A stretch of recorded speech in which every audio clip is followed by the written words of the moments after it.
Assalamualaikum warahmatullahi wabarakatuh. Inilah strategi Nabi lawan strategi Quraisy dalam hijrah.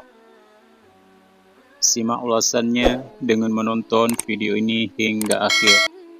Sahabat pena Islam, pada suatu musim haji, perwakilan masyarakat Madinah yang berjumlah 75 orang, 73 orang laki-laki dan 2 orang perempuan menjumpai Nabi untuk mengkaji hakikat Islam yang dibawanya. Pertemuan ini ditetapkan oleh Nabi di Aqabah, areal Mina setelah lewat sepertiga malam. Nabi menjelaskan kepada mereka agama yang dibawa, lalu semua mereka memeluk agama Hanif ini karena sangat sesuai dengan apa yang didengar dari gambaran Yahudi di Madinah tentang telah dekat lahir Nabi terakhir. Dalam pertemuan ini, mereka berjanji pula akan menampung Rasulullah dan seluruh kaum muslimin Mekah di Madinah sebagai saudara mereka.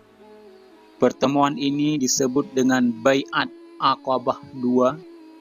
Setelah Quraisy mengetahui adanya bai'at ini, mereka melampiaskan kemarahan dengan cara meningkatkan penindasan bagi pemeluk Islam. Maka orang-orang beriman meminta izin kepada Nabi untuk berhijrah kepada saudara-saudara mereka seiman di Madinah. Dan Nabi menerima permintaan mereka. Dengan demikian, mereka keluar rombongan demi rombongan dengan cara saling membantu satu sama lain.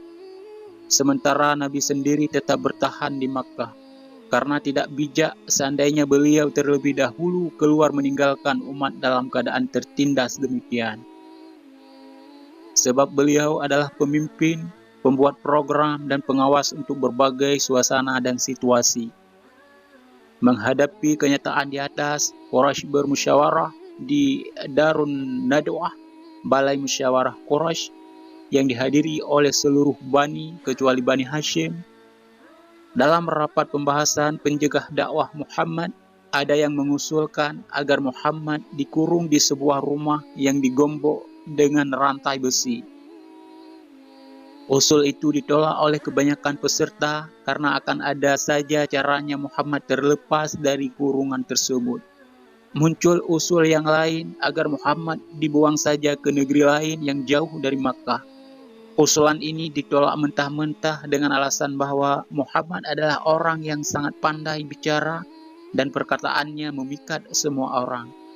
Dengan demikian, Islam akan muncul di tempat lain dan kelak akan menjadi tantangan besar bagi Makkah.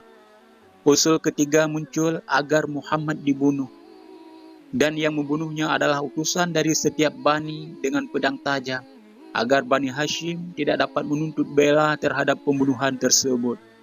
Usulan ini diterima secara aklamasi oleh peserta dan mereka menetapkan jadwal pembunuhan itu pada suatu malam. Pada saat Muhammad keluar dari rumah untuk sholat fajar di Ka'bah, rencana Quraisy demikian disebutkan dalam ayat 30 surat Al-Anfal. Dan ingatlah ketika orang-orang kafir Quraisy memikirkan daya upaya terhadapmu untuk menangkap dan memenjarakanmu atau membunuhmu atau mengusirmu. Mereka memikirkan tipu daya dan Allah menggagalkan tipu daya itu. Dan Allah sebaik-baik pembalas tipu daya.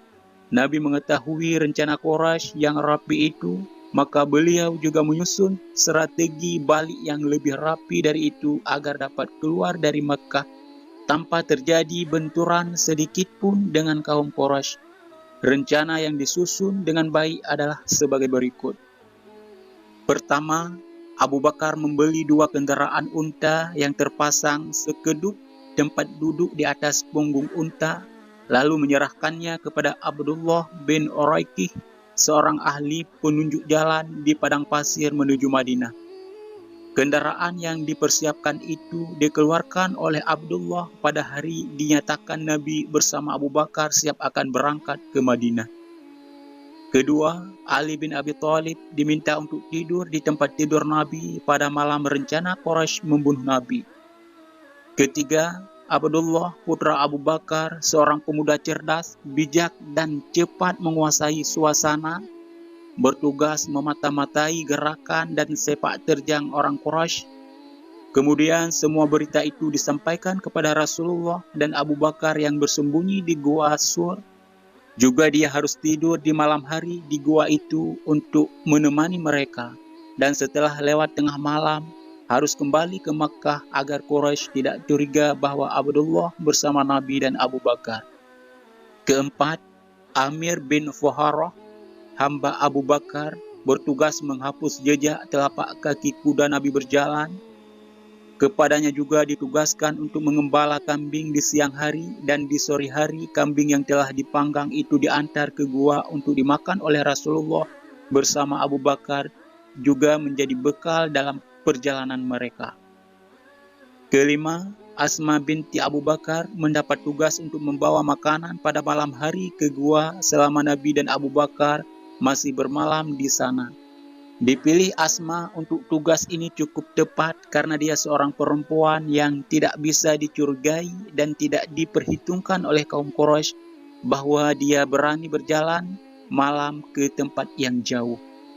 Semua mereka melaksanakan tugas dengan apik sebagaimana diprogramkan, mulai dari Nabi keluar bersama Abu Bakar dari rumah. Mereka berdua keluar dari rumah Abu Bakar melalui pintu belakang di siang bolong ketika penduduk Mekah lengah dan sedang istirahat dalam rumah mereka.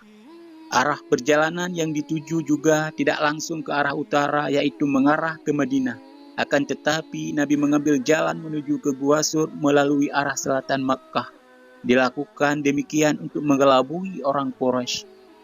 Setelah 3 malam di dalam Gua Sur dan suasana telah aman, barulah Abdullah bin Uraikid dengan arahan dari Abdullah bin Abu Bakar menjemput Nabi ke Gua Sur untuk berangkat ke Madinah. Dengan program yang cukup rapi dan matang ini, maka hijrah Nabi ke Madinah tidak sedikit pun berbenturan dengan penghadangan kaum Quraisy. Demikianlah strategi Nabi dalam mengatur siasat menghadapi musuh. Dan Nabi selalu menggunakan taktik dan strategi dalam menghadapi musuh-musuhnya, terutama di medan laga. Hanya di sini video kali ini, semoga bermanfaat. Assalamualaikum warahmatullahi wabarakatuh.